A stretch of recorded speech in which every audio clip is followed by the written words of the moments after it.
नमस्कार दोस्तों, आप तो जानते हैं भारत के कोने कोने में घूमते रहते हैं। आज हम उत्तर प्रदेश के कानपुर डिस्ट्रिक्ट में मौजूद हैं। श्री जगन्नाथ भगवान जी का मंदिर है और इस मंदिर की बहुत सारी विशेषताएं हैं। जिस तरीके से बारिश होने से पहले ये मंदिर में ज्ञात हो जाता है एक हफ्ते पहले कि बारिश होगी, और जिस तरीके से एक पत्थर है यहाँ पे, बहुत ही फेमस प्राचीन पत्थर है, उस पत्थर से बूंदें जो टपकती हैं, जितनी मोटी बूंदें टपकेंगी इतनी मोटी बारिश की बूंदें होंगी। इस तरीके से हमें अभी जानकारी दी गई है। और हमारे साथ है वरिष्ठ पत्रकार है, दैनिक जागरण के पूर्व ब्यूरो चीफ हैं मिश्रा जी, उनसे भी आप बात करेंगे और वो भी कुछ बताएंगे आपको। और जेके द्विवेदी जी हमारी टीम में, आप तो जानते ही उनको, और श्वेता तोमर जी हमारे साथ हैं। और सबसे पहले हम पूर्व ब्यूरो चीफ मिश्रा जी से बात करेंगे, वो कुछ अवगत कराएंगे। ये कानपुर से करीब 35 किलोमीटर दूरी पर स्थित है मंदिर और बहुत ही प्राचीन मंदिर है। लोगों में आस्था भी है और इसी के लिए पुरातत्व विभाग ने इसको अपने उसमें ले रखा है और उसकी देखरेख भी वही कर रहा है। तो आज हम आए हैं देश दर्शन भारत के गांव कार्यक्रम के तहत बरेहटा बुजुर्ग गांव पे। तो मिश्रा जी ने बता ही दिया कि ये कानपुर से कितनी दूर पर है, कानपुर महानगर से। और हम कानपुर ज़िले का ये पहला एपिसोड है हमारा, देश दर्शन भारत के गांव का पहला एपिसोड, जो जगन्नाथ जी के मंदिर से हम लोग शुरू कर रहे हैं। यहाँ की विशेषताएं आप पुजारी जी ने बता ही दी हैं आपको, आगे का हमारा श्वेता जी बोलेंगी। यहाँ पर बहुत सुंदर मंदिर है जिसके बारे में हमें आज ज्ञात हुआ है, और अब हम आपके पास इन सब चीज़ों के बारे में जानकारी लेकर आएंगे। और यहाँ पर और भी बहुत सारी चीज़ें हैं जो देखने के लायक हैं, तो हम और भी आगे इस बारे में बात करेंगे। और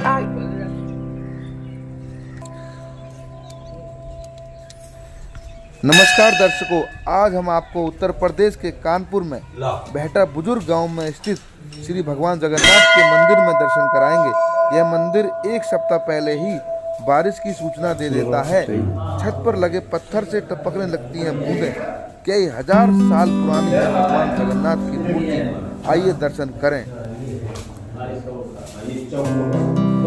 अब ये समझ में 17-18 साल तो हमें हो गए लिखे। आपने लिखी सबसे पहले अभी भी लिखी।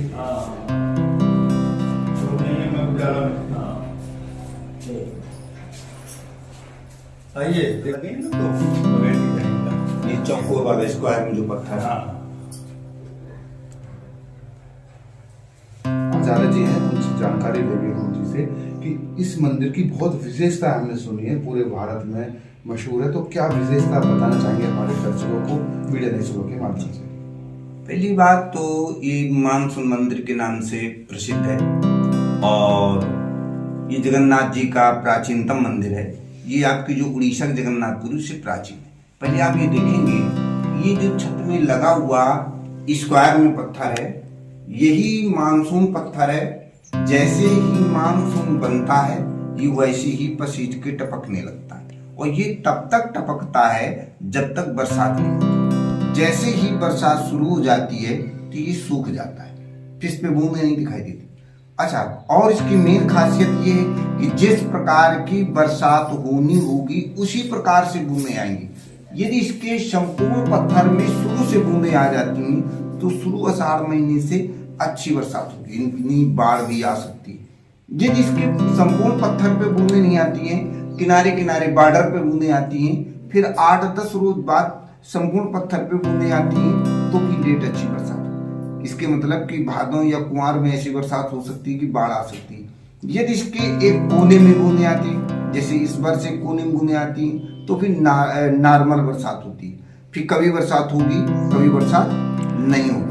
और यही देख करके जो है आज के वैज्ञानिक भी आश्चर्य मानते हैं कि प्राचीन समय का पत्थर कितनी सटीक भविष्यवाणी करता है। दूसरी बात देखेंगे कि इतना प्राचीनतम मंदिर जीवंत हालत में हमारे भारतवर्ष में कोई दूसरा मंदिर नहीं। इसका प्रमाण क्या है, तो ये देखेंगे कि ये जो आकृति है, इस आकृति को बड़ा सजा के मंदिर नुमा बना के उसके अंदर रखा गया। आप लोगों ने पढ़ा होगा इंडस वैली सिंधु घाटी सभ्यता। सिंधु घाटी सभ्यता में आप लोगों ने पढ़ा होगा कि सिंधु घाटी सभ्यता काल के लोग प्रतीक चिन्हों की पूजा करते थे, प्रकृति की पूजा करते थे, प्रकृति चक्र की पूजा करते थे। वहीं लिखा होगा कि सिंधु घाटी सभ्यता संसार की सबसे प्राचीनतम सभ्यता है। अब वहां उन्होंने ये नहीं दर्शाया कि प्रतीक चिन्हों की पूजा क्यों करते थे, किसकी पूजा करते थे। अब हम उसकी बताते हैं, किसकी पूजा क्यों करते थे। कारण ये कि हमारे यहाँ मूर्ति प्रतिष्ठा सिद्धांत के अंतर्गत जब हम भगवान विष्णु की मूर्ति स्थापित करते हैं तो स्थापित करने से पहले हम ये नीचे का सिरा बनाते हैं, जिसे हम अंग्रेजी भाषा में फाउंडेशन बेस बोलते हैं, लेकिन हम पुराण की भाषा में इसे हम प्रकृति अथवा पिंडी बोलते हैं। तो ये नीचे का सिरा इसको प्रकृति बोलते हैं और इसके ऊपर जो मूर्ति स्थापित करते हैं उसको हम प्रकृति पुरुष बोलते हैं। प्रकृति के हमारे यहाँ 3 गुण होते हैं, कौन कौन? सत्य, रज, तम। यो गई वेदी, जिसको आसन बोलते हैं। ये नीचे का क्षेत्र हुआ प्रकृति, ये प्रकृति के बिल्कुल सेंटर पे बनाया गया। ये प्रकृति चक्र है, ये रोटेट करता है। अब ये देखेंगे कि प्रकृति चक्र है, जिसको गोला बनाना चाहिए, गोला नहीं बनाया, फूल बनाया। फूल क्यों बनाया? आप लोगों ने सुना होगा कि लोग कहते हैं कलाएं बोलती हैं। कलाकार ने कला के माध्यम से यहाँ बताने की कोशिश की कि ये जो प्रकृति है, इस प्रकृति की जो मुख्य देवी है वो योग माया लक्ष्मी जी। यहाँ लक्ष्मी जी का चक्र चल रहा है, सब लोग माया के पीछे दौड़ रहे हैं और लक्ष्मी जी को पसंद क्या है? कमल। इसीलिए कमल का फूल प्रकृति के सेंटर में बना करके ये दर्शाया गया कि प्रकृति की जो मुख्य देवी है वो योग माया लक्ष्मी जी, अर्थात कमल के फूल से लक्ष्मी जी की पूजा को यहाँ प्रतीकात्मक किया गया। दूसरा उदाहरण देखेंगे प्राचीनता का, आपकी ये देखेंगे ये जो मूर्ति है, इस मूर्ति को जो इतिहास के विशेष जानकार हैं वो देखते ही बता देंगे ये मूर्ति बहुत ही प्राचीनतम और दुर्लभ मूर्ति। इधर देखेंगे ये सर्प है, इधर ये सर्प है, ये पशु है, ये पशुपतनाथ, ये इनकी सींग है, इधर का सींग खिल गया, टूट गया। पशुपतनाथ के ऊपर भगवान विष्णु विराजमान है। ऐसी मूर्ति आपको पूरे भारतवर्ष में कहीं देखने को नहीं मिलेगी। न कहीं आपने सुना होगा कि कहीं पर भी शंकर जी के ऊपर भगवान विष्णु विराजमान है। इतिहास में जब हम हड़प्पा सिविलाइजेशन पढ़ते हैं तो सेम टू सेम फोटो यही मिलती है। हड़प्पा और सिंधु घाटी सभ्यता काल का कोई भी स्थान आपको जीवंत नहीं मिलेगा, क्योंकि जितने भी स्थान मिले खुदाई से खंड है, चाहे वो लोथाल हो, रोपड़ हो, कालीबंगा, हड़प्पा, मोहनजोदड़ो, सभी स्थान खुदाई से मिले। इससे ये प्रमाणित होता है कि इतना प्राचीनतम मंदिर जीवंत हालत में हमारे भारतवर्ष में कोई दूसरा मंदिर नहीं। अगला देखेंगे प्राचीनता का जो आप, ये 12 पिलर्स बनेंगे।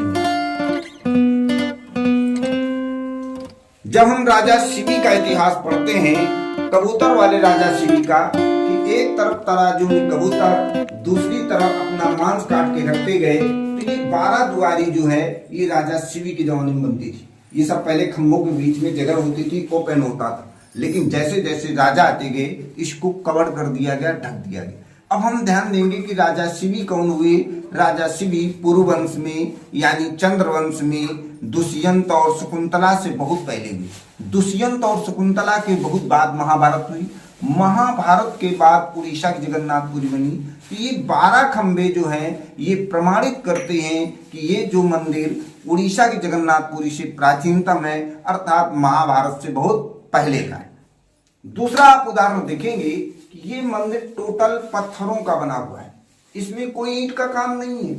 और आप बहुत से मंदिरों में दर्शन करने गए होंगे, इस तरह जो पत्थरों के बने हुए मंदिर मिलेंगे वो आपको पहाड़ी इलाकों में मिलेंगे, जहां वहां पहाड़ नजदीक होगा। लेकिन यहाँ कोई पहाड़ नहीं है, समतल इलाका है, कोई नदी भी नहीं है, सिंगल पिलर्स हैं। पिलरों की लंबाई आप देखेंगे कितनी बड़ी बड़ी है, और ये बड़ी बड़ी लाटें होंगी, उन लाटों से एक पिलर तैयार किए गए होंगे। तो ये प्रश्न खड़ा होता है कि ये पत्थर यहाँ आया कैसे? तो हम इतिहास के दृष्टिकोण से देखते हैं कि ये जो सभ्यताएं हैं, सिंधु घाटी और हड़प्पा समकाल की जितनी भी सभ्यताएं मिली हैं वो सब नदियों के किनारे, क्योंकि प्राचीन समय में पानी का जो मुख्य स्रोत था वो नदी ही थी, और जितना व्यापार होता था, ट्रांसपोर्ट, वो नदियों के सहारे होता था। तो जो प्राचीन सभ्यताएं यहाँ पाई जाती हैं ये प्रमाणित करती हैं कि प्राचीन समय में यहाँ से कोई नदी बहती थी और उसी नदी के सहारे ये संपूर्ण पत्थर यहाँ लाया गया। लेकिन प्राकृतिक परिवर्तनों के कारण वो नदी लुप्त हो गई। अब हम जब ये विचार करते हैं कि हमारे गंगा और जमुना के बीच से कौन सी नदी लुप्त हो गई, तो हम प्राचीन समय से सुनते चले आए कि संगम में 3 नदियां मिलती थी, गंगा, जमुना, सरस्वती। लेकिन आज सरस्वती नदी लुप्त है। जो प्राचीन सभ्यताएं यहाँ पाई जाती हैं तो ये प्रमाणित करती हैं कि प्राचीन समय में यहाँ से सरस्वती नदी बहती थी। सरस्वती नदी जो महाभारत के पहले लुप्त हो गई थी, इससे भी प्रमाणित होता है कि ये स्थान महाभारत से बहुत पहले का है। अब आप ये देखेंगे कि महाभारत से पहले का स्थान ये जीवंत क्यों है। तो आप देखेंगे इतिहासकारों का मानना है कि ये जो कलाकृतियां हैं ये गुप्त काल से मेल खाती हैं। गुप्त काल में इसको सूर्य की मुख्य आकृति मानते थे, इसको कलश मानते थे। यहाँ मुख से निकलती बेलपत्ती दिखाई गई। कलाकार ने कला के माध्यम से दर्शाने की कोशिश की कि सूर्य ही जीवन का आधार है। अब आप इधर देखेंगे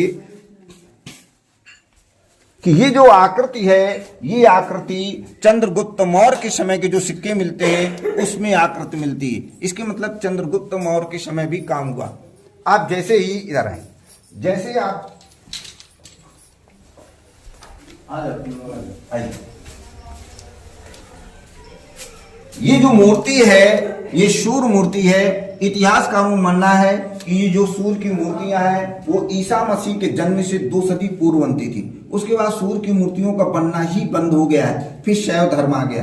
आप इधर देखेंगे ये जो मूर्ति है, इतिहासकारों का मानना है कि विष्णु की, ये देखेंगे जो इतिहासकारों का मानना है कि जो विष्णु की लेटी हुई मूर्तियां हैं ये कुषाण काल में बनती थी। कुषाण काल का प्रमुख राजा कनिष्क 2री सदी में। अब एक प्रश्न यहाँ एक खड़ा होता है, अब यहाँ एक प्रश्न खड़ा होता है कि कुषाण वंश, मौर्य वंश, गुप्त वंश, ये सभी चक्रवर्ती राजा हुए। इन चक्रवर्ती राजाओं ने यहीं पे आके काम क्यों कराए? इससे ये प्रमाणित होता है कि नहीं, प्राचीन समय में बहुत प्रसिद्ध स्थान रहा है, इसलिए जो भी राजा आता गया वो अपनी अपनी कला का यहाँ प्रदर्शन करता गया। इसके मतलब यहाँ कंटिन्यू काम जारी रहा, इसीलिए इतना प्राचीनतम स्थान ये जीवंत बना रहा, नहीं तो ये भी खंडहर हो गया होता।